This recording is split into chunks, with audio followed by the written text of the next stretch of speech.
시청자 여러분 안녕하십니까? VOA 뉴스입니다.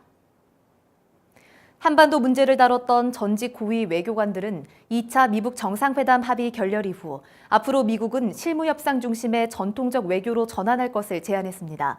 또 한국은 남북 경협을 성급하게 추진해서는 안 된다고 지적했습니다. 조은정 기자의 보도입니다. 워싱턴 DC에서 열린 토론회에 참석한 전직 외교관들은 앞으로 벌어질 북한과의 협상에서는 탑다운 방식이 아니라 전통적인 외교 방식으로 돌아가야 한다고 밝혔습니다. 실무 차원에서 충분한 협상을 한 뒤 정상이 서명하는 방식을 따라야 실질적인 성과를 낼 수 있다는 것입니다. And you can't do that in 3 hours or 6 hours or 2 days. You need to really drill down on all the particulars, so you do need the negotiators. And it really complements it. But I would say you'd want to get the leaders to sit down when you have agreement on a path forward. I think neither of the two leaders, I think, should want to risk their own credibility by going in unprepared to a third summit. I think the way to try to get to a positive result is developing what Began and many others have talked about, which is a kind of comprehensive roadmap. 향후 협상에서 비핵화의 진전을 내기 위해서는 강력한 제재 유지는 매우 중요하다는 지적도 이어졌습니다. 하노이에서 드러난 북한 요구의 실체는 결국 제재 해제였다는 것입니다. 따라서 한국은 성급하게 개성공단과 금강산 관광 등 남북 경협을 추진해서는 안 된다고 경고했습니다. But I think in the short term, the South needs to cool down and go slow and not push the U.S. before it's ready to agree to these kinds of waivers, because I think we need to maintain our leverage. I mean, in close coordination with Seoul and Washington, because the other thing to watch out for is, in the aftermath of Hanoi, is any sorts of splits between Seoul and Washington. 향후 비핵화 협상 전략과 관련해서는 북한의 핵심 고서를 이른 시일 내에 확보해야 한다는 의견들이 이어졌습니다. 또 미국은 영변 핵시설을 넘어 포괄적인 비핵화 합의를 맺는 협상 전략을 마련해야 한다고 강조했습니다. VOA 뉴스 조은정입니다. 미국과 한국의 대규모 연합 군사훈련 종료 결정에 대해 장기적으로 연합 방위력이 약화된다는 분석이 나왔습니다. 다만 현재 상황을 감안한 선의의 조치이기는 하지만 북한의 도발을 억제하는 데는 효과적이지 않다는 지적이 이어지고 있습니다. 김칸희 기자입니다. 미국과 한국의 연합 군사훈련인 키리졸브와 독수리 훈련 종료는 주요 지휘자들과 간부들에게 좋지 않은 영향을 미칠 수 있다고 전문가들은 지적했습니다. 중요 지휘관 등 간부들은 1, 2년 단위로 한반도에서 근무 교대를 하기 때문에 미한 연합 방위력이 약화될 수 있다는 것입니다.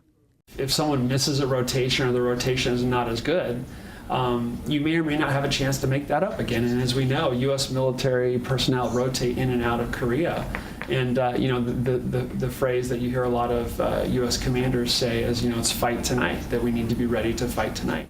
또 미한 연합훈련 때 북한이 두려워하는 전략자산의 전개는 실제로 북한의 도발을 억제해왔다면서 훈련 규모가 작아지는 것은 북한에 잘못된 메시지를 보낼 수 있다는 분석도 나왔습니다. We want North Korea to be impressed with our military capability. We don't want the North Koreans to have any doubt that if there is a war, we will win. 대규모 연합훈련 종료에 따른 우려가 있지만 북한과 대화를 이어가기 위한 불가피한 조치라는 의견도 있습니다. 키리졸브와 독수리 훈련의 종료는 주한미군 사령관 등의 검토가 있었을 것이고 지휘소 훈련은 동맹이라는 새로운 이름으로 계속 시행될 것이라는 설명입니다. It's a decision which was made for diplomatic purposes. The replacement exercises, it's hard to tell how different that will be. Much of the command post exercise will continue. 북한의 군사 대응 태도도 달라져야 한다는 지적도 나옵니다.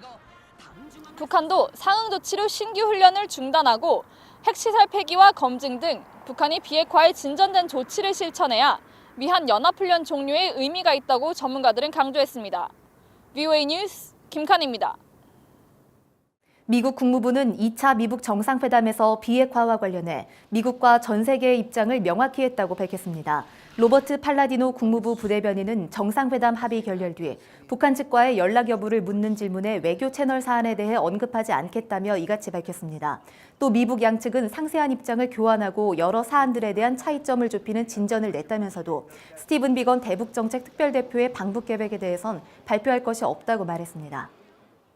마이크 폼페오 미 국무장관은 북한에 억류됐다가 혼수 상태로 송환된 뒤 숨진 미국 대학생 오토 원비어 사망은 의문의 여지 없이 북한 정권의 책임이라고 밝혔습니다. 폼페오 장관은 2일 그레이 텔레비전과의 인터뷰에서 김정은 위원장이 원비어 사건을 나중에 알았다는 말을 믿느냐는 질문에 즉답을 피한 채 트럼프 행정부는 북한의 인권 유린을 매우 심각하게 보고 있다며 이같이 말했습니다. 또 트럼프 대통령도 북한이 원비어의 죽음에 책임이 있다는 것을 알고 있다고 말했다면서 트럼프 대통령은 그들의 책임을 묻고 있다고 덧붙였습니다. 북한에 억류됐다가 송환된 뒤 사망한 오토 원비어를 추모하기 위해 북한과 거래하는 모든 개인과 기업의 세컨더리 보이콧, 즉 3자 금융제재를 의무적으로 부과하도록 하는 법안이 미 상원에 다시 상정됐습니다. 상원 은행위 소속 크리스 벤 홀런 민주당 의원과 패투미 공화당 의원이 5일 초당적으로 공동 발의한 이 법안은 미국인 대학생 오토 원비어를 추모하기 위해 오토 원비어 대북 은행 업무 제한 법안으로 명명됐습니다. 브링크 액트로도 불리는 이 법안은 북한의 도발이 이어지던 2017년 상원에서 처음 발의돼 상임위를 만장일치로 통과했지만 미북 간 대화 국면이 오면서 1년 넘게 본회의 표결을 못한 채 회기가 종료돼 지난해 말 자동 폐기됐었습니다.